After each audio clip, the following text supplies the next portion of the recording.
সকালে ঘুমিয়ে আছে মেঘ। এমন সময় সে ঘুমের মধ্যে দেখতে পেল যে তাকে কেউ লিপকিস করতেছে। এটা দেখে মেঘও তাকে জড়িয়ে ধরে লিপকিস করতেছে আর বলতেছে, আজকে পাইছি তোমাকে, আজকে তো তোমাকে ছাড়তেছি না জান। উম্মা, উম্মা, উম্মা। এইভাবে কিছুক্ষণ যাওয়ার পর কে যেন মেঘের উপর পানি ঢেলে দিল। মেঘ ধরপড়িয়ে উঠে পড়ল বিছানা থেকে। আশেপাশে তাকিয়ে দেখে তার ছোট বোন দাঁড়িয়ে আছে। তাকে দেখে বলতে লাগলো, কিরে, তুই আমার গায়ে পানি ঢেলে দিলি কেন? তোকে তো আজকে আমি মেরেই ফেলবো। এমনিতেই শীত পড়েছে, আবার তুই আমার উপর ঠান্ডা পানি ঢেলে দিয়েছিস, তাই না? ঢালবো না তো কি করব? বিছানার দিকে একবার তাকিয়ে দেখো তো, তুমি কি অবস্থা করেছো বিছানাটার। হ্যাঁ, প্রতিদিন একটা একটা করে বালিশ ছেড়ো, আর আম্মু আমাকে দিয়ে পরিষ্কার করায়। সরি রে, আসলে আজকে সেই সুন্দর একটা স্বপ্ন দেখছিলাম। জানিস, মেয়েটা দেখতে পরীর মতো সুন্দর, ঠোঁট দুইটা গোলাপি গোলাপি। উফ, কি জোস লাগছিল জানিস। শরীরের কথা তো বাদ দিলাম, শরীরটা মনে হয় তুলো দিয়ে তৈরি করেছে আল্লাহ। এই শীতে যদি একটা বউ পাইতাম রে বইন, তাহলে তোকে অনেকগুলো চকলেট দিতাম।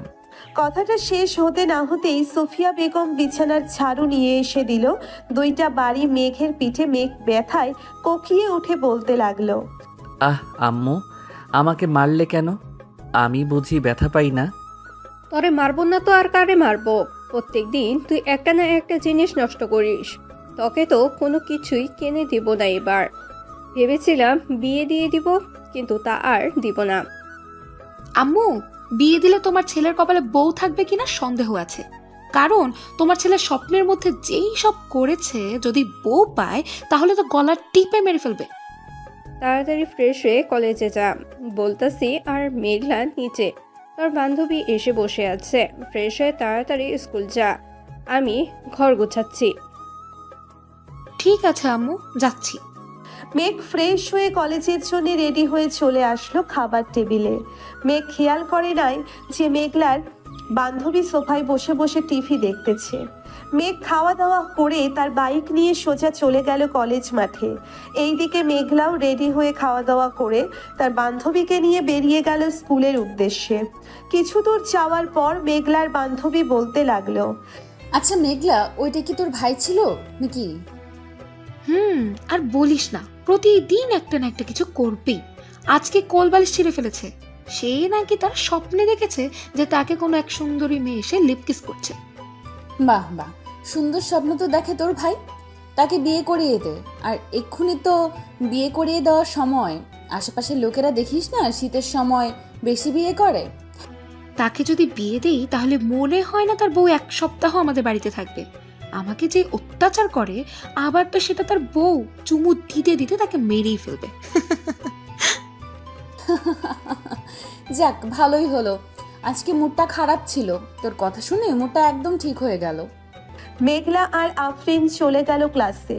এইদিকে মেঘ তার বন্ধুদের কাছে এসে ব্যাগটা ছুঁড়ে মারলো প্রান্তর বুকে আর বলতে লাগলো, জীবনটা মনে হয় স্বপ্ন দেখে দেখেই পার করে দিতে হবে। বিয়ের বয়স তো হয়েছে, আমার আম্মু আব্বু বিয়ে দেয় না কেন আমাকে বলতো? তোকে আবার বিয়ে দিবে তোর আম্মু আব্বু? তুই প্রতিদিন যা শোনাস আমাদের, আমার মতো মনে হয় না তুই 1 সপ্তাহ ঘরে বউ রাখতে পারবি। তোর এই অত্যাচারে তোর বউ এমনিতেই পালিয়ে যাবে। আরে ইমতিয়াজ, শোন আমার কথা। বল। আগে দেখ না মেঘ কি স্বপ্ন দেখেছে, এরপর না হয় তাকে সুন্দরী মেয়ের ঠিকানা দিব। ঠিক বলেছিস ইমতিয়াজ। মেক শুরু কর তোর প্রতিদিন রুটিন। তাহলে শোন কি দেখেছি আজকে। আজকে সেই সুন্দর একটা স্বপ্ন দেখেছি। জানিস, মেয়েটা দেখতে পরীর মতো সুন্দর, ঠোঁট দুইটা গোলাপি গোলাপি। উফ, কি জোস লাগছিল জানিস। কোমরটা কি বলবো, নায়িকা অপসরীর মতো সুন্দর কোমর। আর কি কি দেখেছিস বল বল, ডাব দেখিস নাই? দোষ শালা, এত দিকে খেয়াল ছিল নাকি আমার? আমি তো শুধু মেয়েটার ঠোঁটে কিস করছিলাম। যেই তার জামাটা খুলতে যাবে অমনি শেষ। বাকিটা আমি বলে দেই। তোর বোন মেঘলা এক বালতি পানি তোর উপরে ঢেলে দিয়েছে, তাই না?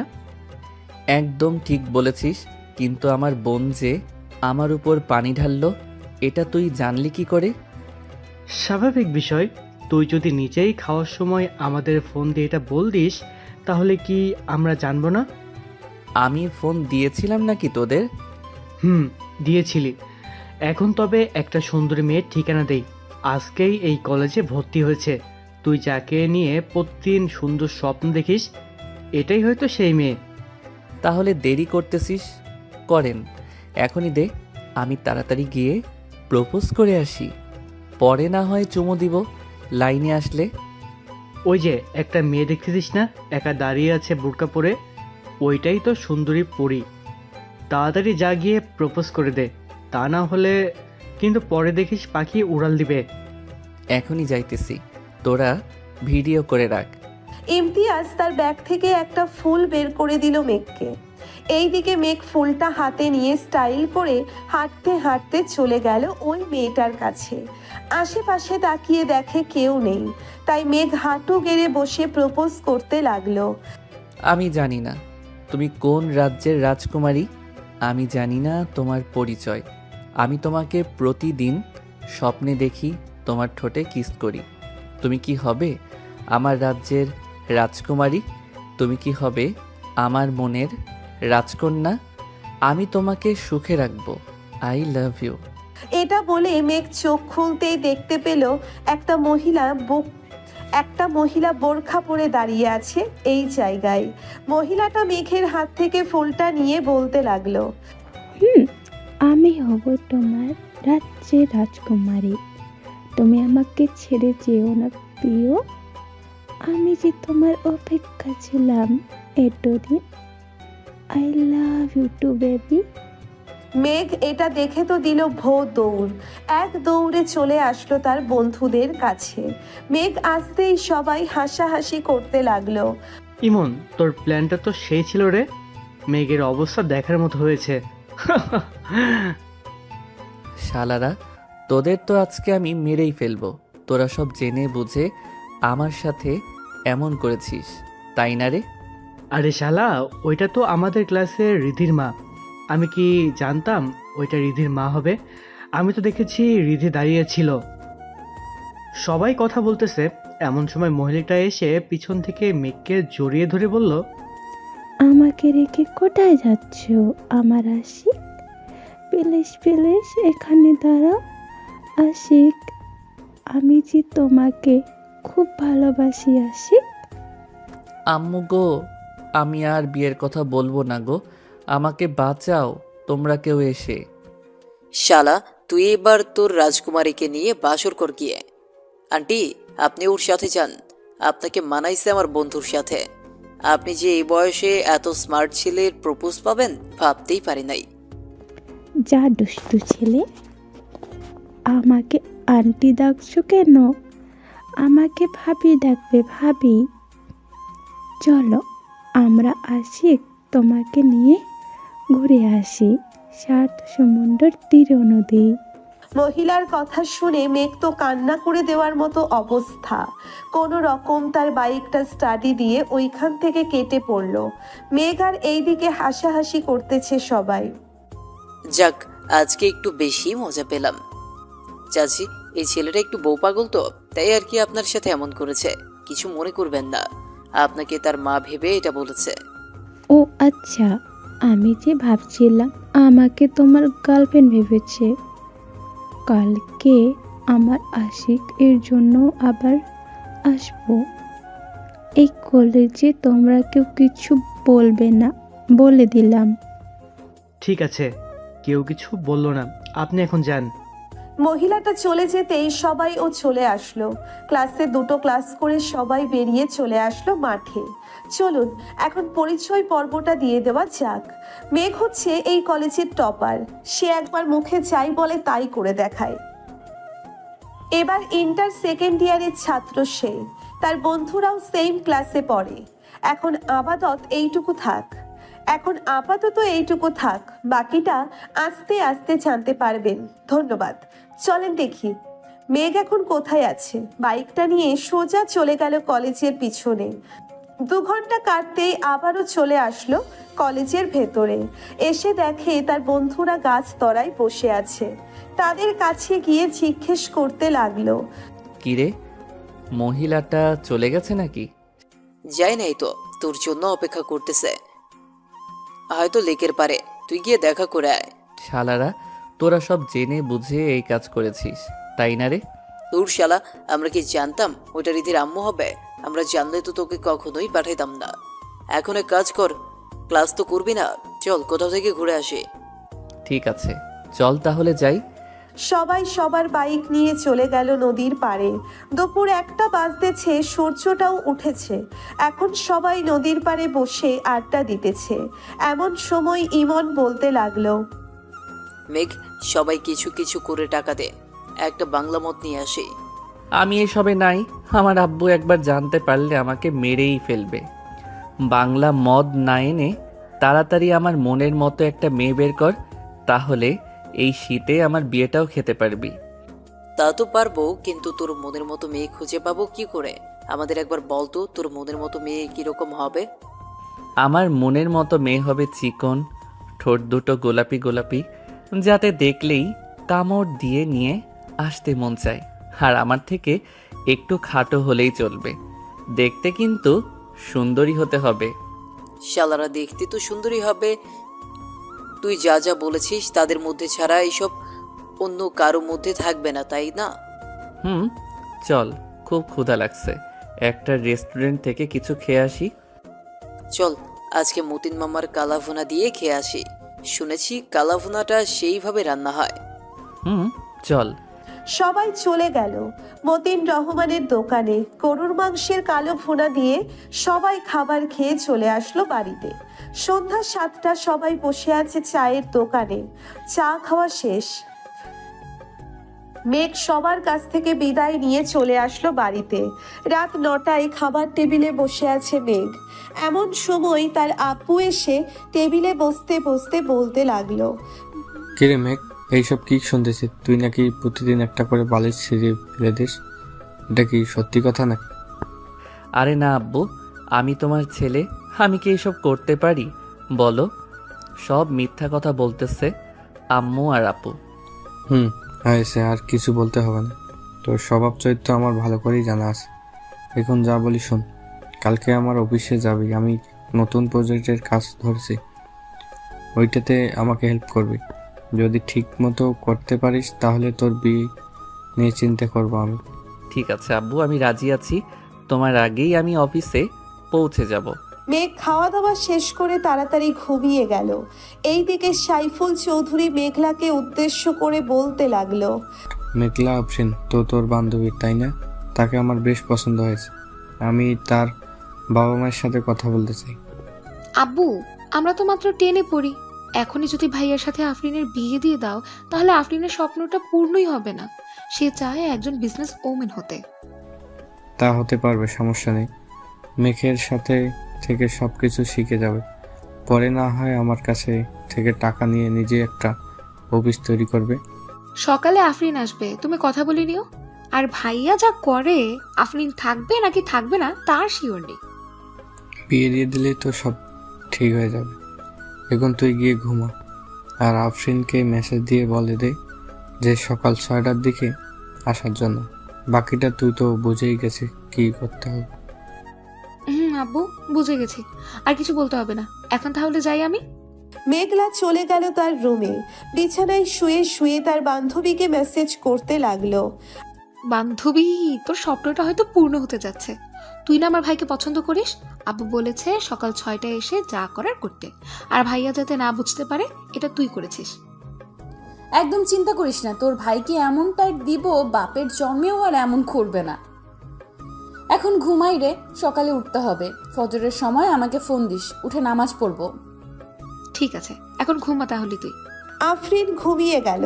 ভোর 5টায় আফরিনের ফোনের অ্যালার্মের শব্দে ঘুম ভেঙে গেল তার। উঠে ফ্রেশ হয়ে নামাজ আদায় করে হাঁটতে হাঁটতে চলে গেল মেঘলাদের বাড়িতে।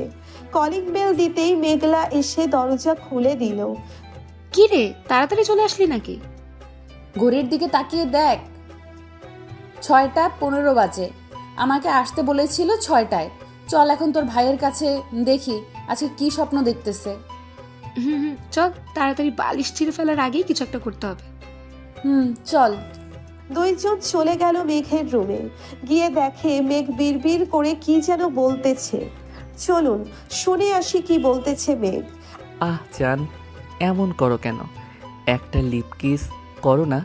তোমার ওই গোলাপি ঠোঁটের একবার লিপ কিস করতে পারলেই হবে। মেঘলা, তুই তোর রুমে যা, আমি তোর ভাইকে দেখতেছি। আমি দেখতে চাই তুই কি করিস আমার ভাইয়ার সাথে। আমি চুপচাপ দাঁড়িয়ে থাকবো এইখানে, কোনো কথা বলবো না। ঠিক আছে, চুপচাপ দাঁড়িয়ে থাক। আফরিন তার ঠোঁট জোড়া মেঘের ঠোঁটের সাথে চেপে ধরতেই মেঘ আফরিনের ঠোঁটে কামড় দিয়ে ধরল। এইদিকে মেঘ আফরিনকে জড়িয়ে ধরে তার বুকের সাথে চেপে ধরে লিপ কিস করতেছে। এটা দেখে মেঘলার চোখ দুইটা রসগোল্লার মতো বড় হয়ে গেল। বেশ কিছুক্ষণ লিপ কিস করার পর আফরিন মেঘের বুকের উপর থেকে উঠে আস্তে আস্তে নেমে আসলো এই দিকে।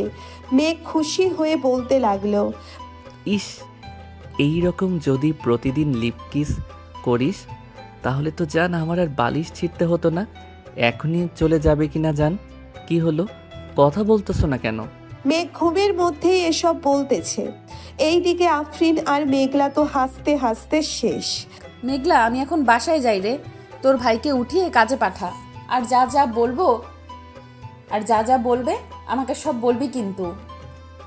ঠিক আছে, সব বলবো। এখন চল, তোকে দিয়ে আসি বাহিরে। চল। মেঘলা আর আফরিন চলে গেল নিচে। এইদিকে মেঘ ঘুম থেকে উঠে দেখে আজকে সে একটা বালিশও ছিঁড়ে নাই। তাই খুশি মনে চলে গেল ওয়াশরুমে। আয়নার সামনে দাঁড়াতেই দেখতে পেল যে তার ঠোঁটে লিপস্টিক লাগানো। শুধু ঠোঁটের না, গালে কপালে সব জায়গায় লিপকিসের দাগ। এটা দেখে মেঘ বলতে লাগলো, তাহলে কি আমার সেই অপসরই সত্যি এসেছিল আমার রুমে? ইয়াহু, আমার স্বপ্ন পূরণ হয়েছে। আজকে সবাইকে ট্রিট দিতে হবে। এটা ভেবে মেঘ ফ্রেশ হয়ে তাড়াতাড়ি রেডি হয়ে চলে গেল নিচে। গিয়ে দেখে তার বাবা মা এবং বোন খাবার টেবিলে বসে আছে। মেঘকে দেখে মেঘলা বলতে লাগলো, কি ভাইয়া, আজকে তো দেখি তুমি অনেক খুশি। রাতে কি অপসরি এসেছিল নাকি? রে, আজকে সত্যি অপসরি এসেছিল। আমাকে লিপ কিস করেছে, ঠোঁটে মুখে গালে সব জায়গায় কিস করেছে। আমি আজকে অনেক খুশি। মেঘলা তার ভাইয়ের হাতে চিমটি কেটে বলতে লাগলো, ভাইয়া, আম্মু আব্বু আছে কিন্তু এখানে। আরে আমার রুমে আম্মু আব্বু আসবে কোথায় থেকে? মজা করতেছিস তাই না রে? মেঘ একবার চারিপাশ ঘুরে দেখে যে সে ড্রয়িং রুমে খাবার টেবিলে বসে আছে। এটা দেখে সে তার মাথায় গাঁটটা মেরে বলতে লাগলো, আব্বু আম্মু, আমি অফিসে গেলাম, আস্তে আস্তে রাত হবে। আরে মেঘ, খাবার খেয়ে যা না। না আম্মু, এখন খাবো না, আমার পেট ভরা আছে। এই বলে মেঘ চলে গেল অফিসে। এইদিকে মেঘলা সবার সাথে খাওয়া দাওয়া করে স্কুলের জন্যে রেডি হয়ে চলে গেল 3 রাস্তার মোড়ে। গিয়ে দেখে আফরিন দাঁড়িয়ে আছে। ভালোই হলো, আমি ভাবছিলাম তোদের বাসায় যাব তোকে নিয়ে, এখন দেখি তুই এসে গেছিস। চল, এখন দেরি হয়ে গেছে এমনিতেই। দুইজন চলে গেল কলেজে। গিয়ে দেখে স্যার ক্লাসে ঢুকে পড়েছে। দুইজন স্যারের কাছে অনুমতি নিয়ে ক্লাসে প্রবেশ করলো। এইদিকে মেঘ অফিসে প্রবেশ করে দেখতে পেল সবাই সবার মতো কাজ করতেছে। তাই মেঘ সোজা চলে গেল তার বাবার কেবিনে। বসে বসে কিছু ফাইল দেখতেছিল। এমন সময় অফিসের ম্যানেজার আসলো আর বলতে লাগলো, স্যার, আমাদের অফিসে আজকে নতুন একটা প্রজেক্ট ডিল হবে প্রায় 200 কোটি টাকার উপরে। যদি এই ডিলটা ফাইনাল হয়ে তাহলে আমাদের অফিস আরও বড় হবে এবং দেশের বাইরেও এই অফিসটা নিয়ে আলোচনা করা হবে। তাই ভালোভাবে প্রেজেন্টেশন করতে হবে। এই নিন ফাইলটা, আপনি একবার দেখে নিন। ঠিক আছে, আপনি যান, আমি ফাইলটা দেখে নিতেছি। ম্যানেজার চলে গেল। এইদিকে মেঘ ফাইলটা বের করে প্রজেক্টটা দেখতে লাগলো সবকিছু ঠিকঠাক আছে নাকি। সবকিছু ঠিকঠাক থাকলে ফাইলটা টেবিলে রেখে অফিসারটা ঘুরে ঘুরে দেখতে লাগলো। কিছুক্ষণ ঘোরাঘুরি করার পর আবারও চলে আসলো তার বাবার কেবিনে। এসে দেখে তার বাবা চলে এসেছে। মেঘ, সব কিছু দেখে নিয়েছিস তো? ভালো করে প্রেজেন্টেশন করিস যাতে প্রজেক্টটা আমাদের হাতেই থাকে, অন্য কারো হাতে না যায়। ইনশাল্লাহ আব্বু, তুমি কোনো চিন্তা করো না, এই প্রজেক্টটা আমরাই পাবো। তা ওরা কখন আসবে? এই তো আর 10 মিনিটের মধ্যে চলে আসবে। চল আমরা মিটিং রুমে গিয়ে বসে পড়ি। চলো আব্বু, যাই তাহলে। সাইফুল এবং মেঘ চলে আসলো মিটিং রুমে। বেশ কিছুক্ষণ পর কয়েকজন বিদেশি ক্লায়েন্ট আসলো। তাদের সাথে মিটিং করতেছে মেঘ। এইদিকে সাইফুল চৌধুরী বসে বসে দেখতে লাগলো মেঘ কি করতেছে।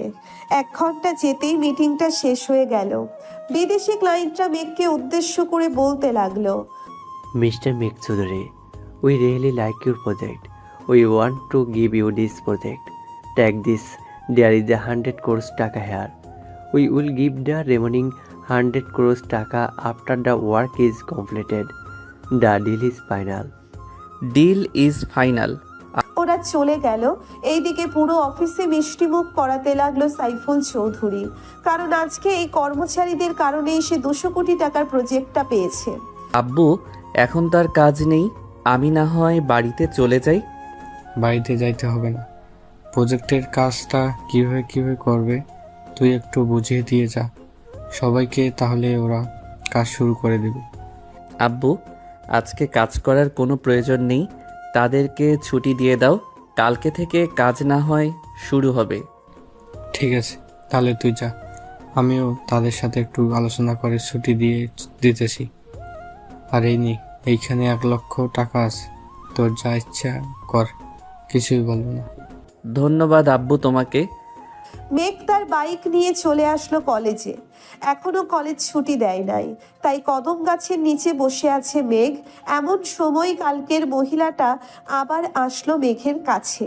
মেঘের কাঁধে মাথাটা রেখে বলতে লাগলো, আমার সোনা, আমার ময়না পাখি, কালকে আমাকে রেখে তুমি কোথায় পালিয়ে গিয়েছিলে? চলো না, তোমাকে নিয়ে রেস্টুরেন্টে যাই। আরে বইন, তুই আমার পিছু করা ছেড়ে দে। আমি ভুল করে তোকে প্রপোজ করে ফেলেছি, আমি তোর পায়ে পড়তেছি, তুই আমাকে ছেড়ে দে।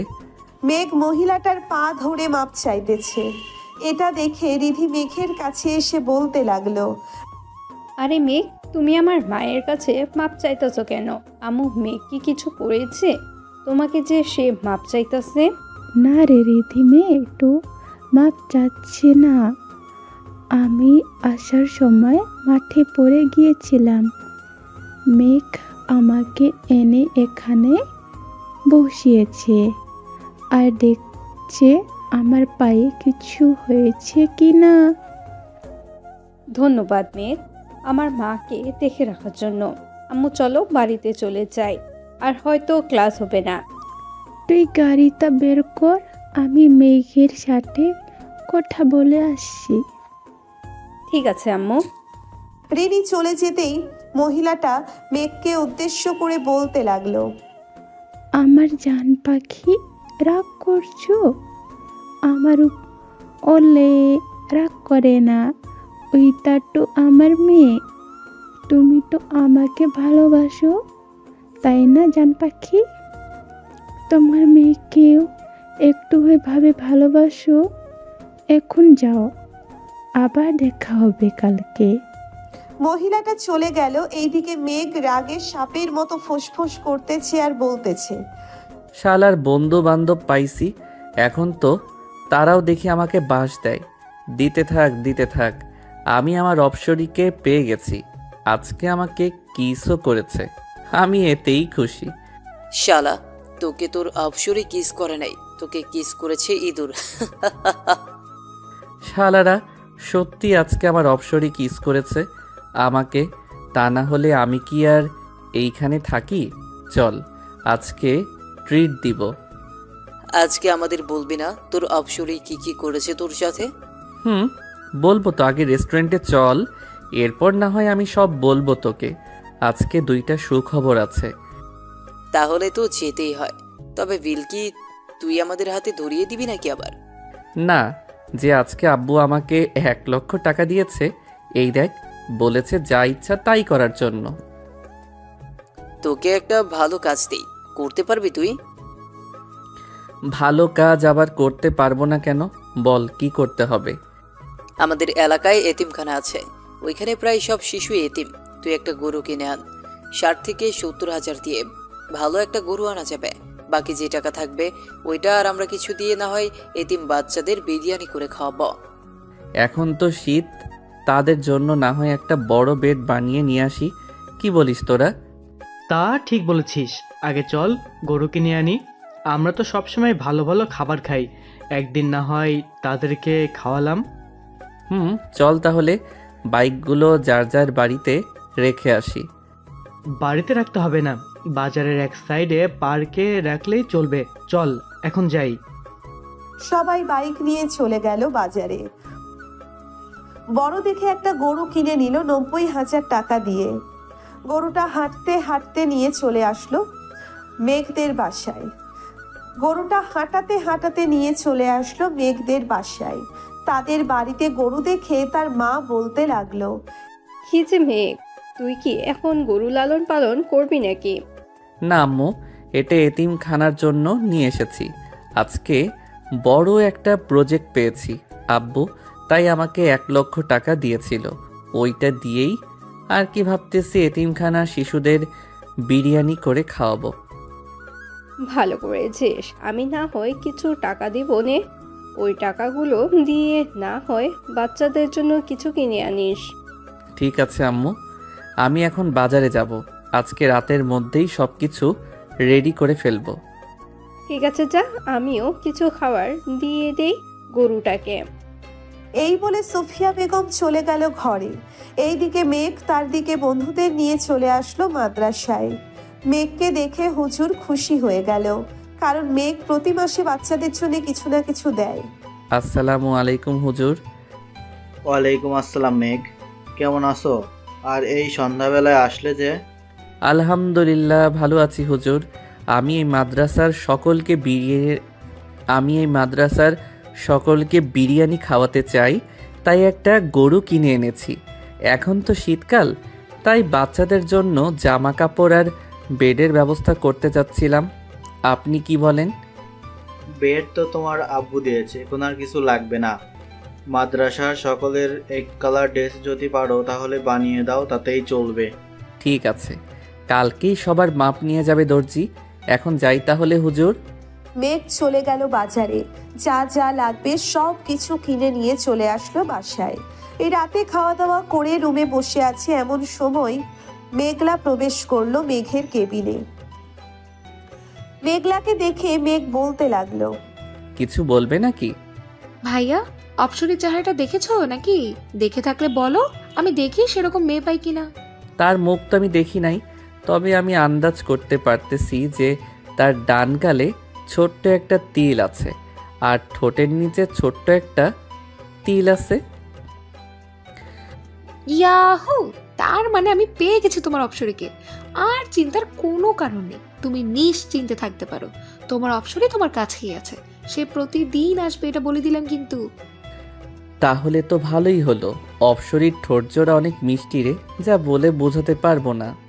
আচ্ছা, তো তুমি মাদ্রাসার জন্য বিরিয়ানি কবে তৈরি করবে? কালকে তো শুক্রবার, কালকেই করবে নাকি? হ্যাঁ, কালকে করব। কেন, কোনো সমস্যা নাকি? না, কোনো সমস্যা নেই। এখন আমি ঘুমোতে যাই, গরু জবাই করার সময় আমাকে ডাক দিও। মেঘলা চলে গেল তার কেবিনে, গিয়ে ঘুমিয়ে পড়ল। রাত প্রায় 3টে, এমন সময় কলিং বেল বেজে উঠল। এত রাতে বেল বাজতে দেখে সাইফুল তার স্ত্রীকে উদ্দেশ্য করে বলতে লাগলো, কি ব্যাপার, এত রাতে কে এসেছে আমাদের বাড়িতে? আমিও তো জানি না কে এসেছে, চলো তো নিচে গিয়ে দেখি। কি ব্যাপার, তোমরা এত রাতে এখানে এসেছো যে? আঙ্কেল, মেঘ আমাদের আসতে বলেছে, তাই তো এসেছে। কিরে মেঘ, এত রাতে ওদের আসতে বললি কেন? কোনো দরকার আছে নাকি? আব্বু, গরুটা এখনই জবাই করব, তাই ওদের ডেকে এনেছি। এই তোরা যা, গিয়ে ফ্রেশ হয়ে নে, আমি বাইকটা নিয়ে হুজুরকে ডেকে আনতেছি। তাদের আর যেতে হবে না, এখন আমি উঠে গেছি, আমি যাইতেছি। তুই এক কাজ কর, গরুটা যেইখানে জবাই করবি ওইখানে জায়গাটা পরিষ্কার করে নে। ঠিক আছে আব্বু। সবাই সবার কাজে লেগে পড়লো। এইদিকে মেঘলাও ঘুম থেকে উঠে গেছে। মেঘের সাথে মেঘলাও কাজ করতেছে। এটা দেখে সুফিয়া বেগম বলতে লাগলো, মেঘলা, তুই গিয়ে ঘুমা, শীত পড়েছে, অনেক বাতাস, এর জন্য থাকতে হবে না। আমার কিছুই হবে না আম্মু, তোমরা কাজ করো, আমি তোমাদের জন্য চা আর কফি বানিয়ে নিয়ে আসছি। ঠিক আছে, যা তাহলে। মেঘলা চলে গেল। এইদিকে সকাল 7টার আগেই সবাই সবার কাজ শেষ করে ফেললো। বাবুর্চিদের খবর দিতেই ওরাও চলে আসলো। বাবা, এখানে তো মনে হচ্ছে 4 মণের উপরে গোস্ত আছে। এখন পুরোটাই রান্না করব নাকি রেখে দেব কিছুটা? আপনার অনুমান করে পুরোটাই বিরিয়ানি করে ফেলেন। ঠিক আছে বাবা। 12টার মধ্যে সকল রান্না শেষ করে ফেললো। এইদিকে বাড়ির মহিলারা প্যাকেট করতেছে সকল খাবার, যাতে প্রত্যেক বাড়িতে 2-3টে করে দেওয়া যায়। নামাজ শেষ করেই সবাইকে সব দিয়ে দিল। এইদিকে মেঘ খাবার খেয়ে তার বন্ধুদের সাথে কিছুক্ষণ আড্ডা দিয়ে চলে গেল তার রুমে। বিছানায় শুয়ে পড়তেই তার ঘুম চলে আসলো। এইদিকে আফরিন বসে আছে মেঘলার রুমে। মেঘলা, আমি তোর ভাইয়ার রুমে চাইতেছি। কেউ যদি জিজ্ঞাসা করে তাহলে বলবি তোর রুমে ঘুমাচ্ছি। এখন ভাইয়ার রুমে গিয়ে কি করবি তুই? ভাইয়া তো ঘুমোচ্ছে মনে হচ্ছে। ঘুমাক, তাকে জ্বালানোর জন্যই তো যাইতেছি আমি। আফরিন চলে গেল। মেঘের রুমে গিয়ে দেখে মেঘ একটা কোলবালিশকে জড়িয়ে ধরে ঘুমাচ্ছে। এটা দেখে আফরিন আস্তে আস্তে কোলবালিশটা মেঘের কাছ থেকে নিয়ে সোফায় রেখে আফরিন শুয়ে পড়ল মেঘের সাথে। এইদিকে মেঘ সুন্দর একটা গন্ধ পেল। আফরিনের শরীর থেকে গন্ধটা তার নাকে যেতেই বলতে লাগলো, আমার অপসরি, তুমি এসেছো। আমাকে একটু জড়িয়ে ধরো অপসরি, আমি তোমার ওই ঠোঁটের মৃদু স্বাদটা নিতে চাই। আফরিন কোনো কথা না বলেই মেঘের বুকে মাথা রেখে ঘুমিয়ে গেল। দেখতে দেখতে সন্ধ্যা হয়ে আসলো। আজানের শব্দ কানে আসতেই আফরিনের ঘুম ভেঙে গেল। মেঘের বুকের উপর থেকে উঠে আস্তে আস্তে রুম থেকে বের হয়ে চলে গেল মেঘলার রুমে। গিয়ে দেখে মেঘলা নামাজে দাঁড়িয়ে গেছে। এটা দেখে আফরিনও ফ্রেশ হয়ে অজু করে মেঘলার সাথে নামাজ আদায় করে নিল। রাতে সবাই খাবার টেবিলে খাবার খাচ্ছে। এমন সময় আফরিন খাবার টেবিলে এসে বসতেই মেঘ আফরিনের দিকে তাকিয়ে বলতে লাগলো, আম্মু, এটাই তো আমার স্বপ্নের অপসরি, আমি এই মেয়েকেই বিয়ে করতে চাই। কানে নিচে মারবো 2টা। এত পিচ্ছি মেয়েকে তুই বিয়ে করলে তোকে পুলিশ ধরবে। ধরলে ধরবে, আমি আমার অপসরিকে হারাতে চাই না। আমাকে 1 মাসের মধ্যে এই মেয়ের সাথে বিয়ে দিবে, তা না হলে কিন্তু আমি এই বাড়ি ছেড়ে চলে যাব। তুই বাড়ি ছেড়ে চলে গেলে কারো কিছু যাই আসে না। এখন চুপচাপ খাওয়া দাওয়া করে ঘুমাতে যা। ঠিক আছে আব্বু, যাইতেছি। মেঘ খাওয়া দাওয়া করে চলে গেল তার রুমে। বিছানায় শুয়ে আছে এমন সময় তার ফোনটা বেজে উঠল। তাকিয়ে দেখে ইমন ফোন দিয়েছে। কলটা রিসিভ করতেই ওই পাশ থেকে বলতে লাগলো, কিরে, তোর অপসরিকে তো তোর বাড়িতে দিয়ে আসলাম, এখন না হয় বাইরে একটু আড্ডা দিই। ঘরের ভিতরে মেয়ে মানুষের মতো বসে থাকলে চলবে নাকি? ধন্যবাদ দোস্ত, আমার অপসরিকে আমার কাছে দেওয়ার জন্য। এর জন্যেই তো বলি আজকে আমার বুক এত ভারী ভারী লাগছিল কেন। মনে হয় আমার অপসরি আমার বুকের উপর ঘুমিয়েছিল। দেখ, তোর ফোনে পিক পাঠাইছি, যখন তোরা দুইজনকে জড়িয়ে ধরে ঘুমোচ্ছিলে। শালারা, তোর আর ভালো হলি না, এইটাও পিক তুলতে হলো তোদের। আমরা তো আগে থেকেই ভালো ছিলাম, তুই আবার কোন ভালোর কথা বলছিস? থাক, তোরা আসতেছি আমি। মেঘ ফোনটা কেটে দিয়ে নিচে চলে আসলো। বাইকের চাবিটা নিয়ে সোজা চলে গেল 3 রাস্তার মোড়ে, কারণ ওইখানেই সবাই আড্ডা দেয়। মেঘ যেতেই ইমতিয়াজ বলতে লাগলো, ঘরে বউ পাইয়া আমাদের ভুলে গেছিস তাই না রে? আরে সালা, আমি তো এখনো বিয়েই করতে পারি নাই তাকে, আর তুই বলেছিস যে বউ পাইয়া তোদের ভুলে গেছি। আর একটা কথা, আমি তো আমার অপসরিকে দেখি নাই, তোরা দেখেছিস নাকি? আমরা দেখব কিভাবে, আমরা তো খুঁজে বের করে তোকে দিয়ে দিছি, তুই দেখে নিস তোর অপসরিকে। এখন চা খাওয়া আমাদের। সবাই চা খেয়ে রাত 10টা পর্যন্ত আড্ডা দিয়ে চলে আসলো বাসায়। এইদিকে আফরিন বসে আছে মেঘলার রুমে। দুইজনে বসে বসে তাদের স্কুলে যে লেখাগুলো দিয়েছে সেই লেখাগুলো লিখতেছে। এটা দেখে মেঘ চলে গেল মেঘলার রুমে। গিয়ে দেখে তার অপসরী মাথায় ওড়না দিয়ে লিখতেছে, কিন্তু তার মুখ দেখা যাচ্ছে না চুলের জন্য। এটা দেখে মেঘ বলতে লাগলো, এই যে মিস অপসরি, চুলগুলো একটু সরান্ত, দেখি আপনাকে মন ভরে। ভাইয়া আর একবার যদি ডিস্টার্ব করো তাহলে কিন্তু আমি আম্মুকে ডাক দিতে বাধ্য হব। আর ডাকতে হবে না, আমি চলে যাইতেছি। মিস অপসরি, লেখা শেষ হলে আমার রুমে আইসেন, দুইজন বসে গল্প করব। আম্মু! আরে যাইতেছি তো, এইভাবে ডাকতে হবে নাকি? থাক। তাড়াতাড়ি তোর রুমে যা, না হলে কিন্তু তোর অপসরীকে আবার তার বাড়িতে পাঠিয়ে দিব, তখন আর দেখতে পারবি না। পাঠানোর দরকার নেই, আমি আসবো না এই রুমে। এই বলে মেঘ চলে গেল তার রুমে। বিছানায় শুয়ে শুয়ে গেম খেলতেছে আর বলতেছে, আমার অপসরীকে আমার কাছ থেকে কেড়ে নিবে ওরা, তা কি করে হয়? আমি কখনোই হতে দিব না। আমার অপসরীকে আমার করেই ছাড়বো। এই সব বলতেছে মেঘ আর গেম খেলতেছে। রাত প্রায় 3টে। আফরিন মেঘের রুমে এসে দেখে মেঘ এখনো শুয়ে শুয়ে ফোন টিপতেছে। মেঘ দরজার দিকে তাকাতেই দেখতে পেল তার অপসরীকে। অপসরী, তুমি এসেছো? ভিতরে আসো। বাহিরে দাঁড়িয়ে আছো কেন? তুমি এত রাত অবধি ফোন টেপো কেন? তাড়াতাড়ি ঘুমাও, না হলে কিন্তু আমি চলে যাবো এই বাড়ি থেকে। কোথায় যাইতে হবে না তোমার। অপসরী, তুমি এই বাড়িতেই থাকো, আমি এখনই ঘুমাচ্ছি। এই তো লক্ষ্মী ছেলের মতো কথা বললে তুমি। এখন তাহলে আমি গেলাম মেঘলার রুমে, আমি আবার আসবো একটু পর। যদি এসে দেখি তুমি না ঘুমাইছো তাহলে সকাল হলেই আমি চলে যাব। আফরিন চলে গেল মেঘলার রুমে। এইদিকে মেঘ ফোনটা রেখে ঘুমিয়ে গেল। প্রায় 30 মিনিট পর আফরিন আবার আসলো মেঘের রুমে। এসে দেখে মেঘ ঘুমিয়ে গেছে, তাই আফরিন দেরি না করে মেঘের বুকের উপরে শুয়ে পড়ল। এইদিকে মেঘ তার অপসরীকে জড়িয়ে ধরে বলতে লাগলো, আগে কখনোই এমন হয় নাই অপসরী, তুমি আমার জীবনে আসার পর থেকে সব কিছু পাল্টে গেছে। আমি তোমাকে নিয়ে বেঁচে থাকতে চাই অপসরী, আমি তোমাকে নিয়ে বেঁচে থাকতে চাই। মেঘের মুখে এমন কথা শুনে আফরিন আলতো করে মেঘের ঠোঁট কামড়ে ধরে চুষতে থাকে আর বলতে থাকে, আমিও যে তোমাকে প্রথম দেখাই ভালোবেসে ফেলেছি মেঘ। যেই দিন তোমার বুকে মাথা রেখে ঘুমিয়েছি ওই দিনের পর থেকে আমি একা ঘুমাইতে পারি না, সব সময় মন চায় তোমার বুকেই মাথা রেখে ঘুমাই। আফরিন মনে মনে এইসব বলতেছে আর মেঘের ঠোঁট জোড়া ললিপপের মতো চুষে চুষে খাচ্ছে। বেশ কিছুক্ষণ পর মেঘ ও আফরিনের ঠোঁট জোড়া চুষে খেতে লাগলো। ফজরের আজান কানে ভেসে আসতেই আফরিন মেঘের উপর থেকে উঠে যেতে যাবে, এমন সময় মেঘ আফরিনের হাত ধরে টান দিয়ে আবার বুকের সাথে চেপে ধরলো আর বলতে লাগলো, কোথায় যাচ্ছ এখন? আর একটু শুয়ে থাকো অপসরী। আজান দিতেছে, নামাজ পড়বো, আপনিও উঠে নামাজ পড়ে আসেন।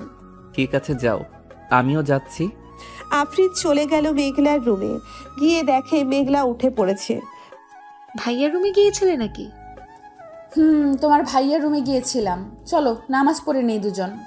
বেশি কথা না বলে দুইজন নামাজ আদায় করে নিল। সকালে মেঘ খাওয়া দাওয়া করে চলে গেল কলেজে।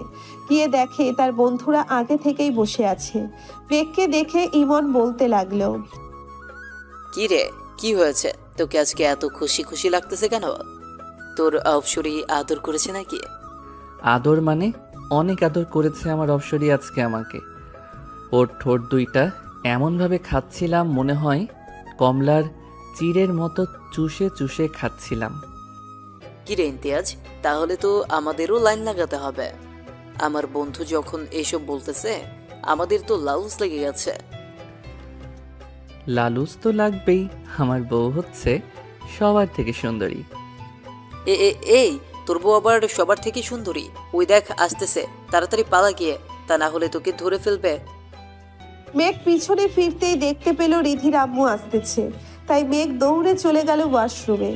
এইদিকে রিধির আম্মু সবার কাছে এসে বলতে লাগলো, কি ব্যাপার, আমার আশিককে না এইখানে দেখলাম, সে কোথায় গেছে?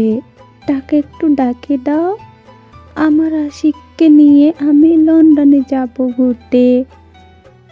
চাচি, লন্ডনে না গিয়ে কক্সবাজারে চলে যান, ওইখানে আপনাদের কেউ ডিস্টার্ব করবে না।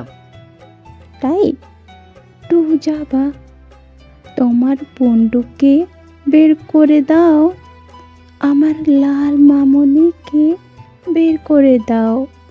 কোথায় আমার লাল মামুনি? আমার কাছে আসো। এই বলে রিধির আম্মু চলে গেল তার মেয়ের কাছে। এইদিকে মেঘ তিনতলা থেকে দেখতেছে গাছের নিচে রিধির আম্মু আছে নাকি। ওনাকে না দেখতে পেয়ে মেঘ নিচে চলে আসলো আর বলল, আমাকে তোরা কোথায় ফাঁসিয়ে দিলি বলতো? এই মহিলাটা তো আমাকে মেরেই ফেলবে। আমার অপসরি যদি জানতে পারে আমি এই মহিলাকে প্রপোজ করেছি, তাহলে তো আমার অপসরি আমার কাছ থেকে দূরে সরে যাবে। এটাই তো ভালো হবে। পরে আমি তোর অপসরীকে নিয়ে আসব, কি বলিস তোরা? ইমনের কথা শুনে সবাই হাসতে লাগলো। বেশ কিছুক্ষণ এইভাবে হাসাহাসি করলো সবাই। এমন সময় মেঘের ফোনটা বেজে উঠলো। তাকিয়ে দেখে তাদের অফিসের ম্যানেজার ফোন দিয়েছে। মেঘ কলটা রিসিভ করতেই ওই পাশ থেকে ম্যানেজার বলতে লাগলো, স্যার, আপনার আব্বু গাড়ি অ্যাক্সিডেন্ট করেছে, আপনি তাড়াতাড়ি চলে আসেন এনকে মেডিকেল হসপিটালে। আমরা ওইখানেই স্যারকে ভর্তি করিয়েছি। ঠিক আছে, আমি এখনই আসতেছি। আর আপনি বাড়িতে জানায়েন না কিন্তু, বাড়িতে জানালে সবাই টেনশন করবে। ঠিক আছে স্যার, আমি জানাবো না। মেঘ ফোনটা কেটে দিয়ে তার সকল বন্ধুদের নিয়ে চলে আসলো। হাসপাতালে এসে দেখে ম্যানেজার অপারেশন থিয়েটারের বাহিরে দাঁড়িয়ে আছে। মেঘকে দেখে ম্যানেজার বলতে লাগলো, স্যারের মাথায় একটু আঘাত পেয়েছে, তাই হাত কিছু কাজ ঢুকে গিয়েছে, এগুলো বের করতেছে ডক্টর। এর বেশি কিছু হয় নাই তো আব্বুর? না, এর বেশি কিছু হয় নাই। পিছন থেকে একটা গাড়ি এসে স্যারের গাড়িতে মেরে দিয়ে চলে গিয়েছে। ইমন, খোঁজ লাগাতো কার গাড়ি ছিল ওইটা। পুলিশ সব কিছু দেখতেছে, কাউকে কোথাও যাইতে হবে না। ঠিক আছে। আর আব্বুর সাথে তো সব সময় আপনি থাকতেন, তাহলে আপনি যান নাই কেন আব্বুর সাথে? আমিও যাওয়ার জন্য গাড়িতে উঠছিলাম, পরে স্যার বলতেছে ভুলে ফাইলটা তার কেবিনে ফেলে এসেছে। আমি এইটা নিয়ে এসে দেখি স্যার চলে গিয়েছে। পরে ফোন দিতেই জানতে পারি যে স্যারের অ্যাক্সিডেন্ট হয়েছে।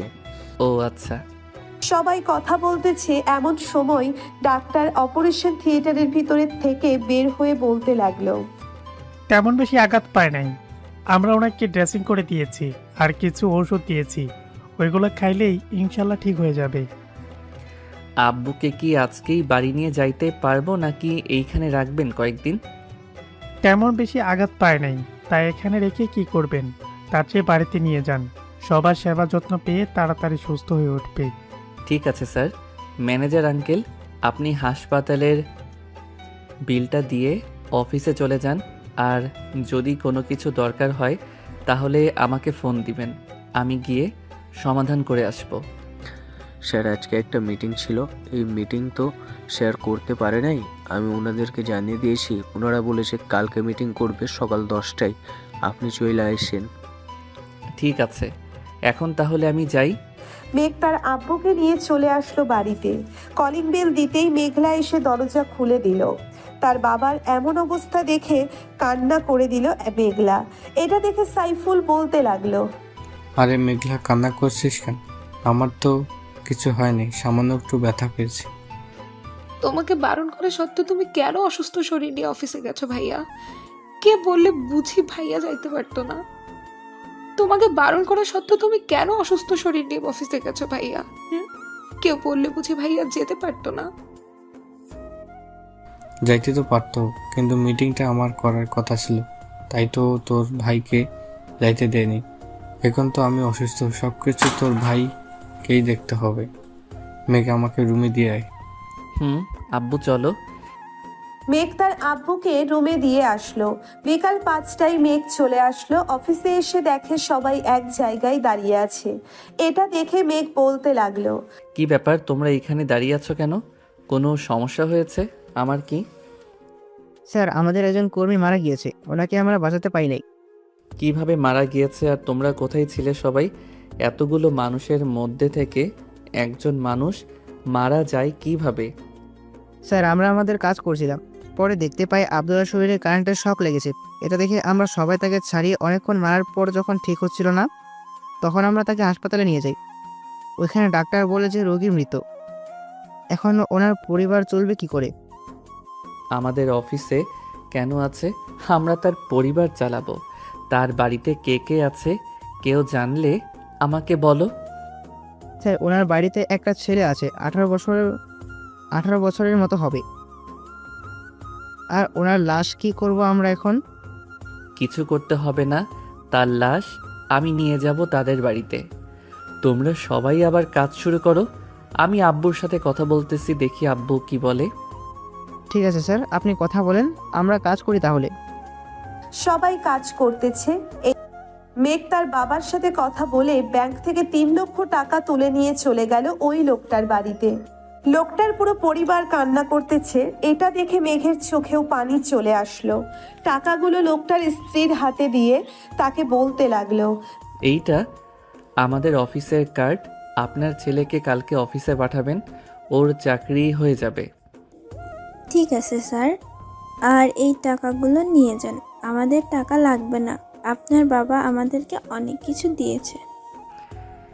এই টাকাগুলো আমার বাবাই আপনাদেরকে দিতে বলেছে, তাই তো আমি দিয়েছি। আর আপনার ছেলেকে কালকে পাঠিয়ে দিয়েন। এখন আমি যাই তাহলে। মেঘ চলে আসলো বাসায়।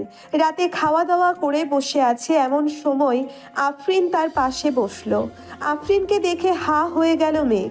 এইদিকে আফরিন মেঘের এমন হা করে তাকিয়ে থাকা দেখে বলতে লাগলো, এইভাবে যদি হা করে আমার দিকে তাকিয়ে থাকেন তাহলে তো আপনার মুখে হাতে ঢুকে যাবে। আফরিনের কথা শুনে মেঘ তার মুখটা বন্ধ করে ফেললো। সবাই বসে আছে, কথা বলতেছে। এমন সময় সাইফুল বলতে লাগলো, আফরিন, তোমাদের পরীক্ষা শেষ হবে কবে? আমাদের পরীক্ষা তো সামনের মাসে শুরু হবে, শেষ হবে এর পরের মাসে। হঠাৎ এই কথা জিজ্ঞেস করলেন যে?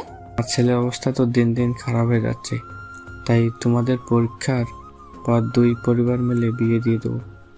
ও আচ্ছা, মেঘলা চলো আমরা ঘরে যাই, আমাদের পড়া আছে।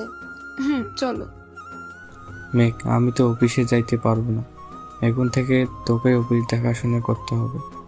কলেজে তো যাস আর আসিস, কলেজে না গেলে চল কিছুদিন।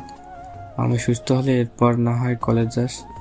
ঠিক আছে আব্বু, তোমরা থাকো তাহলে। আমি ঘুমাতে গেলাম। সকালে আবার মিটিং আছে, ওইটা নিয়ে কথা বলতে হবে ক্লায়েন্টের সাথে। যা। আর এই নেই পেন ড্রাইভ, এটার ভিতরে সব কিছুই আছে। কাজটা কিভাবে বুঝতে হবে তুই একবার দেখলে আশা করি বুঝে যাবে, আমাকে আর বোঝাতে হবে না। আব্বু। মেঘ চলে গেল তার রুমে। গিয়ে দেখে আফরিন বসে আছে। মেঘকে দেখে এক সাইডে গিয়ে বসে পড়ল আফরিন। মেঘ একবার আফরিনের দিকে তাকিয়ে তার ল্যাপটপটা নিয়ে বসে বসে কাজটা দেখতে লাগলো। এইদিকে আফরিন এক পলকে তাকিয়ে আছে মেঘের দিকে। এটা মেঘ খেয়াল করে, তাই আফরিনের উদ্দেশ্য করে বলতে থাকে, কিছু বলবে নাকি এইভাবে তাকিয়ে আছো যে? আমি আপনার কোলে বসতে চাই, আপনি কাজ করবেন আর আমি দেখব। ঠিক আছে, আগে দরজাটা বন্ধ করে আসো, এরপর না হয় বইসো। আফরিন দরজাটা বন্ধ করে এসে মেঘের কোলে বসে পড়ল। এইদিকে মেঘ আফরিনকে জড়িয়ে ধরে কাজ করতেছে। এটা আর আফরিন বারবার মেঘের ঠোঁটে, গালে, কপালে কিস করতেছে। এই তোমার এই দুইটা এত ছোট কেন? ছোট থাকবে না তো বড় থাকবে নাকি? আমি নিজেই তো ছোট মানুষ, আবার আমার জিনিস বড় হবে কি করে? একবার বিয়েটা হতে দাও, দেখবে সুর করে বড় হয়ে যাবে। যা দুষ্টু কোথাকার, আমার বুঝি লজ্জা করে না এসব শুনে? ওরে আমার লজ্জাবতী রে, যখন আমি ধরবো তখন লজ্জা করবে না বুঝি? জানি না, তুমি থাকো, আমি গেলাম মেঘলার রুমে। এইখানে চুপচাপ বসে থাকো, কোনো কথা বলবে না। আচ্ছা। আফরিন আর কোনো কথা বলল না। মেঘ তার কাজ শেষ করে আফরিনকে নিয়ে শুয়ে পড়ল। আফরিনের পেটে সুরসুরি দিতেই আফরিন লাফ দিয়ে উঠে পড়ল আর বলতে লাগলো, তোমার সাথে থাকা যাবে না, তুমি অনেক দুষ্টুমি করো, আমি গেলাম। আর দুষ্টুমি করব না, এখন তো শুয়ে থাকো। আর দুষ্টুমি করবে না বলে দিলাম। মেঘ আফরিনকে জড়িয়ে ধরে ঘুমিয়ে গেল। সকাল 9টায় ঘুম ভাঙলো মেঘের। উঠে ফ্রেশ হয়ে খাওয়া দাওয়া করে যেই অফিসের দিকে রওনা দিতে যাবে, এমন সময় পেছন থেকে মেঘলা বলতে লাগলো, ভাইয়া, আমাদেরকে একটা স্কুলের সামনে নামিয়ে দিতে পারবি? তাড়াতাড়ি আয়, আবার 10টায় মিটিং আছে, যাইতে হবে ওইখানে। হুম। মেঘ আফরিন এবং মেঘলাকে স্কুলের সামনে নামিয়ে দিয়ে চলেছে। গেল অফিসে গিয়ে দেখে ক্লায়েন্টরা চলে এসেছে।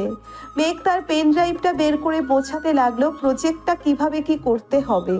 বোঝানো শেষ করে মেঘ চলে গেল তার আব্বুর কেবিনে বসে বসে কাজ করতেছে। এমন সময় দারোয়ান এসে বলতে লাগলো, স্যার, রহিমের ছেলে এসেছে। আপনি নাকি বলেছে তাকে আসার জন্য এখানে? পাঠিয়ে দাও তাকে, আমি কথা বলে নিতেছি তার সাথে। ঠিক আছে স্যার। মেঘ বসে বসে ল্যাপটপে কাজ করতেছে। এমন সময় রহিমের ছেলে কেবিনে প্রবেশ করলো। তাকে দেখে মেঘ হাসি খুশি ভাবে বলতে লাগলো, ভিতরে আসো তামিম, এইখানে বসো।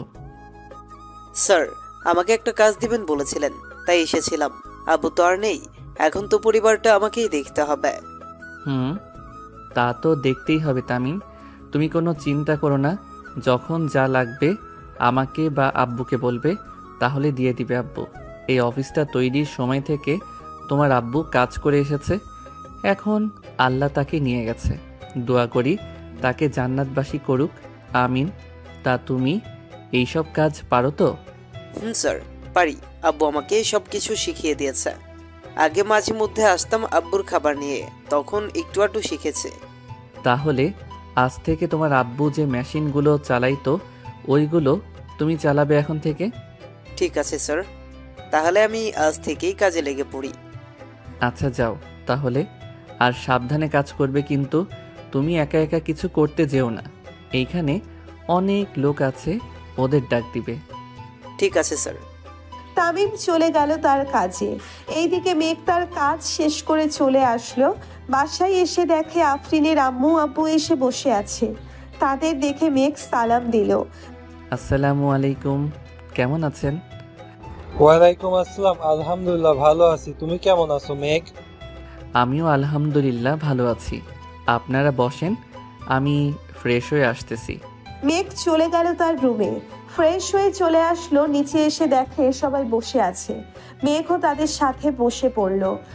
মেঘ, আমি চাইছিলাম তোমাদের বিয়েটা দিয়ে দেওয়ার জন্য, এখন তুমি কি বলো? আঙ্কেল, আফরিনের পরীক্ষা শেষ হোক, এরপর না হয় বিয়ে করব। আর তো কয়েকটা দিন রয়েছে, আমিও না হয় অফিসের কাজটা বুঝে নেই। সাইফুল, তুই কি বলিস? আফরিন তো সারাদিন তোদের বাসায় থাকে, আশেপাশে মানুষ তো জানিস কেমন সমালোচনা করে। ঠিক আছে, তাহলে আজকে কাজে ডেকে বিয়ে পড়িয়ে দিই। আফরিন, এর পরীক্ষা শেষ হলে না হয় অনুষ্ঠান করব। এখন তুই যা বলবি আমি তাই করব। ছোট থেকে তো তুই যা বলছিস আমি তাই করছি। ঠিক আছে, তাহলে আজকে রাতেই কাজে ডেকে বিয়ে পড়ে দিই। সবাই কথা বলতেছে, এইদিকে মেঘ তাদের মাঝখান থেকে উঠে চলে আসলো ছাদে। আকাশের দিকে তাকিয়ে ভাবতে লাগলো সেই রাতগুলোর কথা। এখন তো তার অপসরই তার সাথেই থাকবে, এখন তো তার অপসরই তার সাথেই থাকবে। এই সব ভাবতেছে এমন সময় পেছন থেকে কে যেন মেঘকে জড়িয়ে ধরলো আর বলতে লাগলো, আমার অনেক দিনের ইচ্ছা আজ পূর্ণ হবে। আমি তোমাকে অনেক ভালোবাসি মেঘ। আফরিনকে পেছন থেকে টেনে এনে মেঘের সামনে দাঁড় করিয়ে বলতে লাগলো, আমিও তোমাকে ভালোবাসি, কিন্তু এখন বিয়ে করলে তোমাকে নিয়ে বাহিরে ঘুরতে গেলে তো মেয়েরা আমার দিকে তাকাবে না। তাই ভাবতেছি আরও কয়েক বছর পর বিয়ে করব। কি বললি কুত্তা? আমাকে রেখে অন্য মেয়েদের সাথে টাঙ্কি মারিস? আজকে দেখ তোর কি অবস্থা করি, শুধু রাতটা হতে দে। এখন কিছু করলাম না, সকালে তুই হাঁটতে পারবি না এমন অবস্থা করব। আমাকে ভয় দেখিয়ে কোনো লাভ নেই, আমি তোমার মতো পিচ্চি মেয়েকে ভয় পাই না। সো এখন এইখান থেকে যাও। ভয় পাস না তো ঠিক আছে, শুধু দেখ কি করি আমি তোকে রাতের বেলা। এই বলে আফরিন রাগে চলে গেল নিচে। এইদিকে মেঘ তো মহা খুশি তার অপসরীকে রাগিয়ে দিয়ে। রাতে সবাই খাওয়া দাওয়া শেষ করে বসে আছে। এমন সময় কলিং বেলের শব্দ পেল সবাই। আপনারা বসেন, আমি দেখে আসতেছি কে এসেছে। এই বলে আফরিন চলে গেল দরজা খুলতে। দরজাটা খুলতেই দেখতে পেল কাজী সাহেব দাঁড়িয়ে আছে। ওনাকে সালাম দিয়ে ভিতরে নিয়ে আসলো আফরিন। সবাই বসে আছে সোফায়। এমন সময় কাজী বলতে লাগলো, কার কার বিয়ে হবে তাদের আইডি কার্ড বা জন্ম নিবন্ধনটা নিয়ে আসেন। কাজী সাহেব, মেয়ের বয়সটা একটু কম, আপনি বিয়ে পড়িয়ে দিয়ে যান। যদি কোনো সমস্যা হয় আমি দেখে নেব। দেখুন, এটা তো আইনগত অপরাধ। মেয়ের বয়স 18 না হলে বিয়ে দেওয়া। আচ্ছা, আপনি আনেন, সব কিছু আমি দেখে নিচ্ছি। সবকিছু নিয়ে দিতেই কাজী সাহেব তার খাতায় যা যা লেখার দরকার তা লিখে নিল। কিছুক্ষণের মধ্যে সকল নিয়মকানুন মেনে মেঘ তার আফরিনের বিয়েটা হয়ে গেল। এইদিকে কাজী তার পাওনা টাকা নিয়ে যেতেই সাইফুল বলতে লাগলো, মেঘ, আফরিনকে নিয়ে ঘরে যা, অনেক রাত হয়েছে, আবার কালকে অফিসে যাইতে হবে। ঠিক আছে আব্বু, যাইতেছি। আফরিন আর মেঘ চলে আসলো রুমে। এইদিকে মেঘ বিছানায় বসতেই আফরিন বলতে লাগলো, দাঁড়িয়ে কথা বলতে হবে কেন? সোজা হয়ে দাঁড়াও, তোমার সাথে আমার কথা আছে। বসে কথা বলো, তাহলেই তো হয়। আমি বসে বসে কথা বলতে পারি না, দাঁড়িয়ে কথা বলো। মেঘ দাঁড়াতেই আফরিন বিছানায় ঝাড়ু দিয়ে মেঘকে পিটাতে লাগলো আর বলতে লাগলো, ঘরে এত সুন্দর একটা বউ থাকতে তুই অন্য মেয়েদের দিকে তাকাস, আজকে তোর চোখ তুলে নিব। এই বলে আফরিন মেঘকে জোরে জোরে পিটাতে লাগলো। মেঘের চিৎকার শুনে নিচ থেকে সবাই দৌড়ে চলে আসলো উপরে। মেঘের দরজার সামনে দাঁড়িয়ে মেঘলা বলতে লাগলো, কি হয়েছে ভাবি? ভাইয়া চিৎকার করছে কেন? তোমার ভাইয়ার মাথায় ভূত চাপছে, সে নাকি অন্য মেয়ের কাছে যাবে, তাই একটু নেল পলিশ লাগাচ্ছিলাম। ও আচ্ছা। আব্বু আম্মু চলো চলো নিচে যাই, ভাবি ভাইয়াকে সাইজ করুক। ভাইয়া কিছুদিন ধরে দেখছি একটা মেয়ের পেছনে ঘুরছে। তাহলে তো আমারও যাওয়া দরকার। বৌমা এমনভাবে মারবে যাতে কালকে আর বিছনা থেকে উঠবে না পারে। যদি সকালে ডাক্তারের প্রয়োজন হয় তাহলে ডাক্তার ডেকে আনবো। ঠিক আছে আব্বু, আপনারা যান, আমি আপনার ছেলেকে এমনভাবে সাইজ করব যাতে আর কোনো দিন কোনো মেয়ের দিকে না তাকাতে পারে। সবাই চলে গেল নিচে। এইদিকে মেঘ চিৎকার করতেছে আর বলতেছে, বউ, আমাকে মাফ করে দাও। আমি আর কখনোই কোনো মেয়ের দিকে তাকানো তো দূরের কথা, তার দিকে চাইবো না। কি বললি তুই কুত্তা? আমার দিকে চাইবি না? তাহলে তোর চোখ রেখে কি করব? তোর চোখটাই তুলে ফেলি। ও মা গো, বাঁচাও গো। ও আল্লাহ গো, আমাকে বাঁচাও এই ডাইনি মেয়ের হাত থেকে। আগে তো শান্ত শিষ্ট ছিল, এখন এটা তো একটা আস্তা ডাইনি হয়ে গেছে। ডাইনি তো আমি, এখন দেখ কি করি তোকে। কিছুক্ষণ মারার পর আফরিন ক্লান্ত হয়ে যায় আর বলতে থাকে, এখন কান ধরে উদ্বাস করবি 1000 বার, আমি সারা রাত শুয়ে শুয়ে দেখবো। ও বউ, একটু কম করা যায় না? আমি আর কখনোই এমন করব না, বললাম তো তোমাকে। ঠিক আছে, তুই যখন এটা বলতেছিস তাহলে তোর কথা মেনে নিলাম। যা 200 বার কান ধরে উদ্বাস করবি, পরে কি করতে হবে আমি বলতেছি। এরপরেও আরো কাজ করতে হবে? জি মহারাজ, এরপরও কাজ করতে হবে। এখন তাড়াতাড়ি উঠবস করতে থাকেন তো। মেঘ উঠবোস করতে লাগলো। 200 বার কান ধরে উঠবোস করতে করতে তার হাঁটু যেন খুলে পড়ে যাবে এমন অবস্থা। কান ধরে উঠবোস করা শেষ হতেই কোনো রকম বিছানায় গিয়ে বসলো আর বলতে লাগলো, ওই অপসরি, এখন তো মাফ করো আমাকে, আমি যাই এখন ছাদে।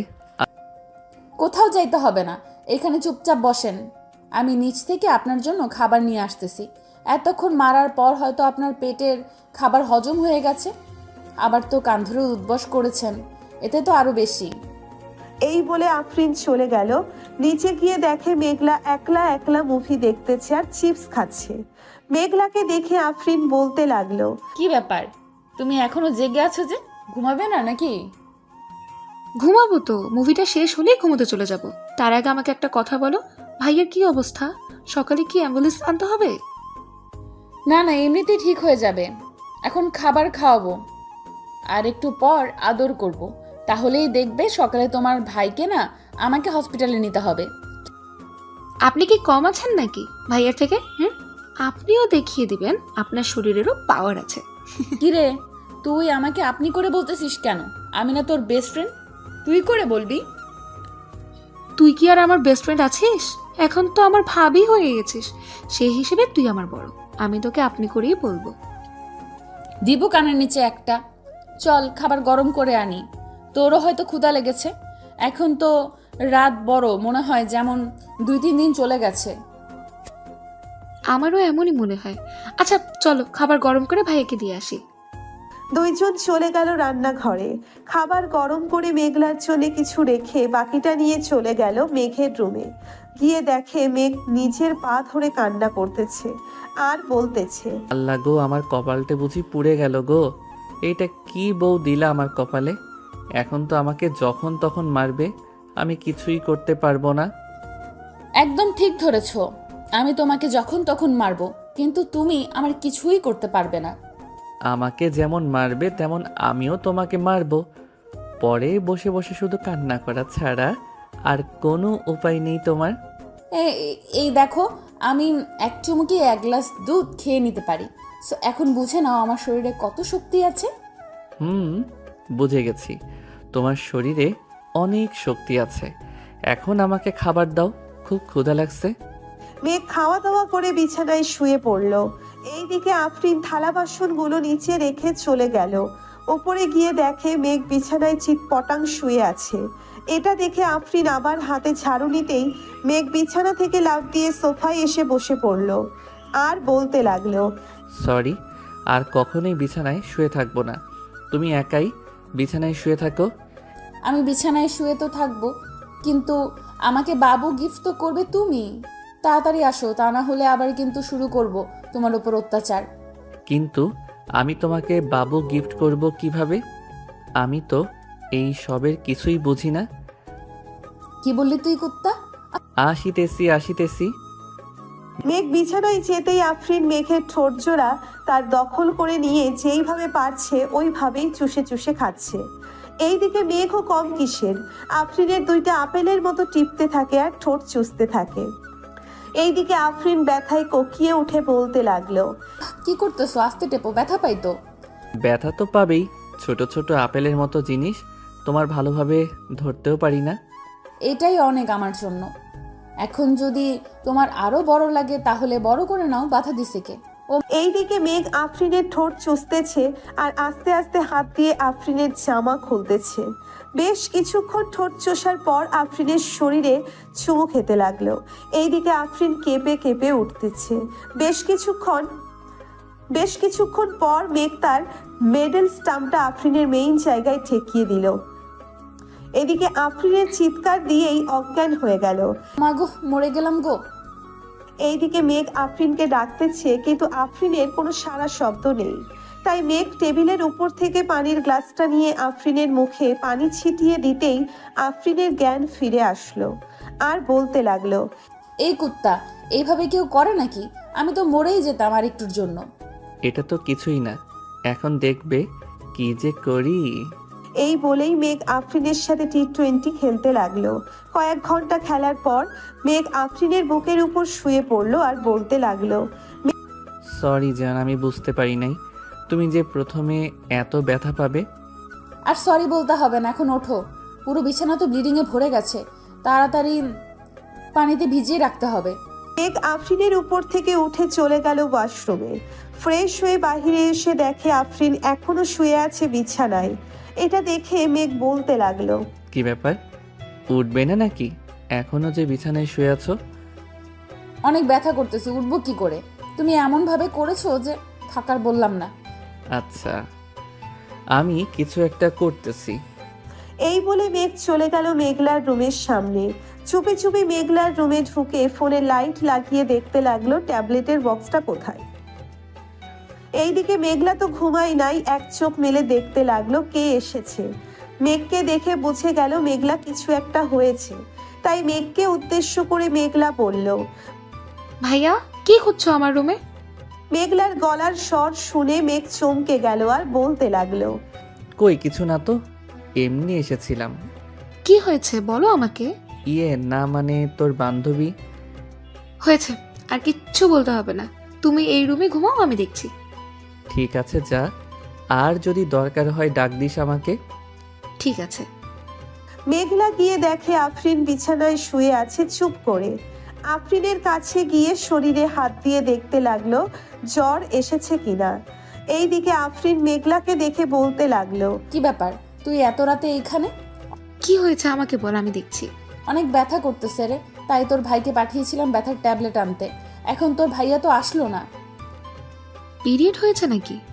না, ওইগুলো হয়েছে, বুঝে গেছি।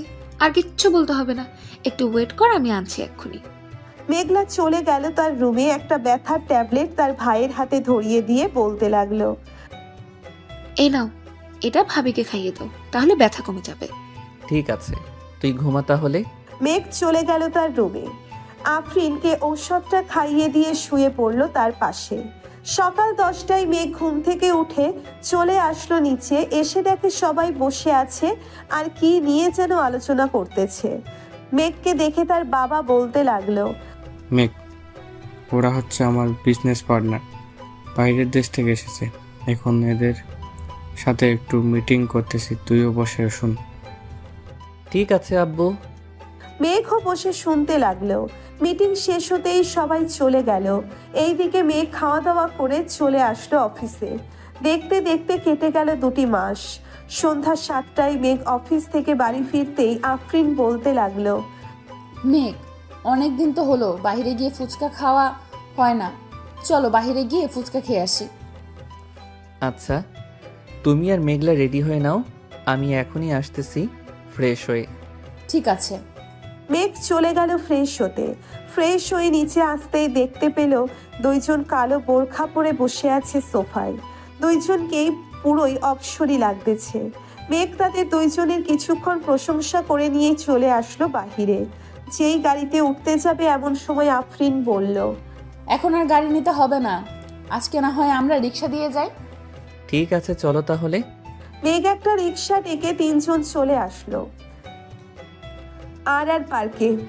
এইখানে সবাই জোড়ায় জোড়ায় বসে আছে। কিছুক্ষণ ঘোরাঘুরি করে 3 জন ফুচকা খেয়ে চলে আসলো বাসায়। রাতে খাওয়া দাওয়া করতেছে এমন সময় সাইফুল বলতে লাগলো, মেঘ, সামনের শুক্রবার তোদের বিয়ে রেডি থাকিস তোরা। ঠিক আছে আব্বু, আমাদের তো শপিং করা আগেই শেষ, এখন তো আর কিছুই করতে হবে না, তাই না? এখন আর কিছুই করতে হবে না।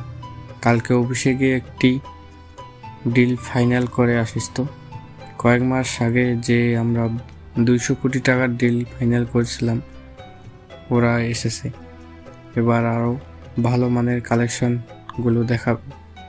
আব্বু, তুমি চিন্তা করো না, এখন তো অফিস আমি দেখতেছি, সব কিছু আমি করব। তুমি শুধু বলে দিবে কবে কার সাথে ডিল করতে হবে। ঠিক আছে, এখন তাহলে যা রুম। মেঘ চলে গেল রুমে। বেশ কিছুক্ষণ পর আফরিন 2টা দুধের গ্লাস হাতে নিয়ে চলে আসলো উপরে। একটা মেঘকে দিল আর একটা নিজেই খেয়ে নিল। রাত প্রায় 12টা। 2 জন গল্প করতেছে শুয়ে শুয়ে। এমন সময় আফরিন বলতে লাগলো, আমাদের তো একবার বাসর হয়েছে, আর একবার বাসর হবে, তাই না? এইবার দেখবে তোমাকে একটা বেবি উপহার দিয়েই ছাড়বো, মনে যেন থাকে। দেখা যাবে কি করতে পারো তুমি। এখন তাহলে ঘুমাও। 2 জন ঘুমিয়ে গেল। সবাই 7টা মেঘ উঠে সকাল 7টা মেঘ উঠে ফ্রেশ হয়ে খাওয়া দাওয়া করে চলে গেল অফিসে। কয়েকটা ফাইল গুছিয়ে নিয়ে দেখতেছে এমন সময় মেঘের ফোনটা বেজে উঠল। তাকিয়ে দেখে তাদের অফিসের ম্যানেজার ফোন দিয়েছে। কলটা রিসিভ করতেই ওই পাশ থেকে বলতে লাগলো, স্যার, বিদেশি ক্লায়েন্টরা এসেছে এবং কি করব তাদের? আমার কেবিনে পাঠিয়ে দাও, আমি কেবিনেই আছি। ঠিক আছে স্যার, পাঠিয়ে দিতেছি। মেঘ বিদেশি ক্লায়েন্টের সাথে কথাবার্তা বলে 5 বছরের একটা ডিল ফাইনাল করে নিল। দেখতে দেখতে কেটে গেল 6 দিন।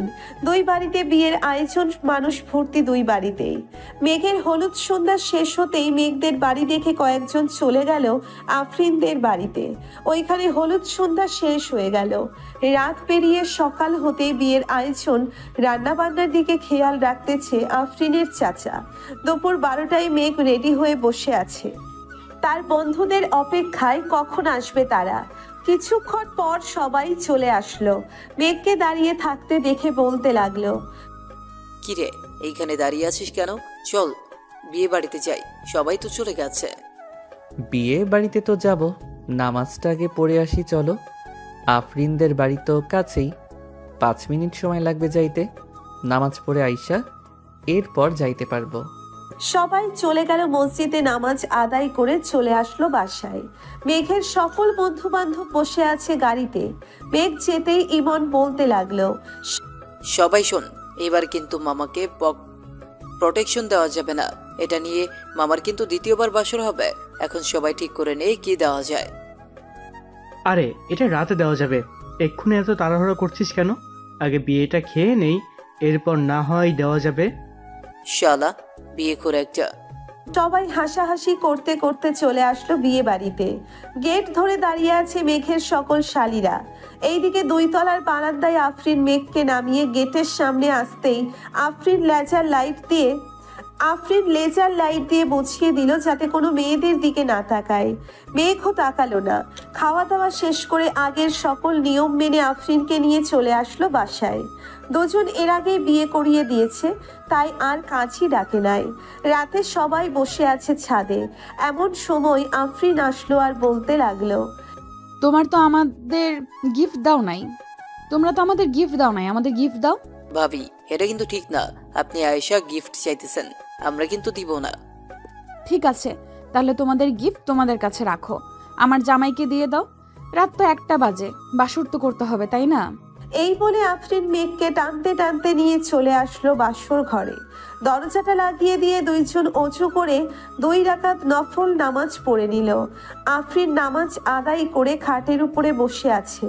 বেশ কিছুক্ষণ পর মেঘ আফরিনের পাশে গিয়ে বসলো আর বলতে লাগলো, বউ, ও বউ, আজকে আদর করলে হয় না নাকি? আদর করবি না মানে? তোর আদর করতেই হবে, এখন শুরু করবি। রাত বাজে এখন 1:35, ভোর 4:45-এ আদর শেষ করে উঠবি। ঠিক আছে, প্রস্তুত হও তুমি। আমি কিন্তু আজকে তোমার ওই আপেলগুলোতে অনেক কামড় দিব। আমি রেডি আছি, যা ইচ্ছা করতে পারো, করো। মেঘ আফরিনের শাড়ি খুলে ফেলে দিল নিচে। ঠোঁটে কিস করতে করতে নামতে লাগলো নিচের দিকে। বুকের কাছে এসেই আফরিনের আপেলগুলোতে কামড় দিতে লাগলো। এইদিকে আফরিন ব্যথায় কোকিয়ে উঠে বলল, ওই কুত্তা, কামড়ও দিবি আবার জোরে জোরে টিপতেও থাকবি, আমার বুঝি ব্যথা করে না? ব্যথা করার জন্যই তো বাসর করব আজকে। এই বলে মেঘ আফরিনের শরীরের যেখানে সেখানে কামড় দিতেছে আর চুমু দিতেছে। বেশ কিছুক্ষণ এমন করার পর মেঘ চলে গেল মেইন জায়গায়। মেঘের মেডেল স্টাম্পটা সেট করে আফরিনকে কোলে তুলে নিয়ে আদর করতে লাগলো। এইদিকে আফরিন চিৎকার করতেছে, কিন্তু মেঘের থামার কোনো নাম নেই। মেঘ তার কাজ চালিয়ে যাইতেছে। দুইজন রোম্যান্স করতে থাকুক, এখন আমরা বিদায় নিই। আজকের গল্পটা এই পর্যন্তই। আবারও দেখা হবে নতুন কোনো গল্পে। ধন্যবাদ।